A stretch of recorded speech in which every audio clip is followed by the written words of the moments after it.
May is National Foster Care Awareness Month, and locally, Anna's House Foundation works to provide immediate, stable, and loving homes to Oklahoma's children in state custody. Joining us now to talk about the need for foster parents and more on their work is Ivy Delorera. Ivy, we want to welcome you in, and thank you for being here. Thanks for having me. I want to talk a little bit more about Anna's House Foundation and the work that you do for people who are not familiar with you. Yeah, so we are a Christ-centered foster care agency, and we seek to provide support to foster families throughout their fostering journey, whether that's through tangible items like diapers or clothing, car seats, those things that families need on a moment's notice. Or intangible things like walking alongside them through court hearings or doing home visits and praying for them. We also have a mental health program, and our clinical director, Carrie, she's able to see mental health clients as well. So you guys do a lot of really important work here in the state, and I do want to ask, how many kids are in the foster care system across Oklahoma? That's a good question. There are about 5,800 kids in the foster care system.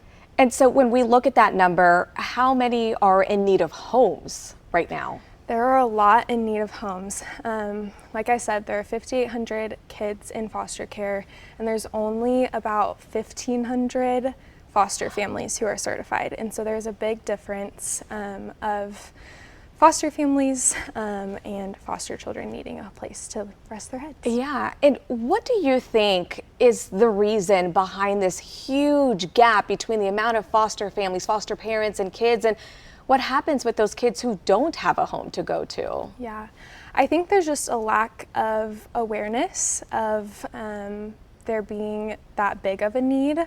There's also, I think, just people who maybe have never even heard that there's agencies to walk alongside them throughout the process, and it might seem too daunting to do on their own, and we would love to walk alongside them, support them throughout that journey.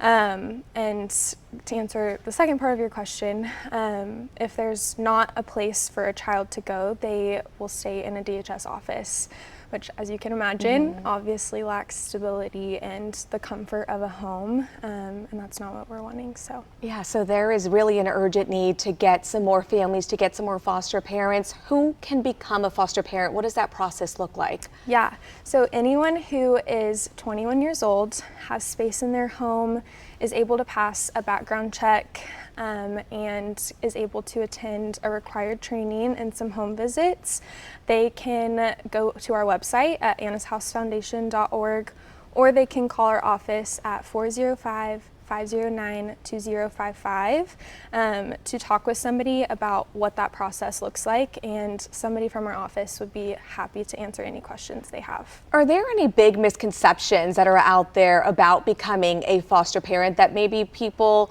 you know, that's what steers them away from getting involved in this, but that are not true? Yeah, I think one of the biggest misconceptions that I talk with families about is that children are bad, or that they are the ones that have done a bad thing, when in reality they have just had terrible things happen either to them or in their family, or loss has happened. And so just because trauma has happened to them doesn't mean that they are bad. They just need people to walk hand in hand with them and help them in the process. Yeah, they deserve to be somewhere where they are safe and loved. And before we go, your message to people who may be considering becoming a foster parent and the impact that it can make on a child's life. Yes, for anyone who's interested in becoming a foster family, we would love to walk alongside you. Again, the need is drastic and it's necessary, and so if there's even an inkling in your heart to learn more about fostering or about what that process looks like, we would love to talk with you and be able to share more and walk alongside you and support. Yeah, Ivy, we really appreciate you coming in and talking with us today. Those numbers are really just shocking to hear. We'll make sure to post that information up on our website too for anyone who is interested. All that info will be posted there. Thank you so much for coming in and for the work that you do. Thank you.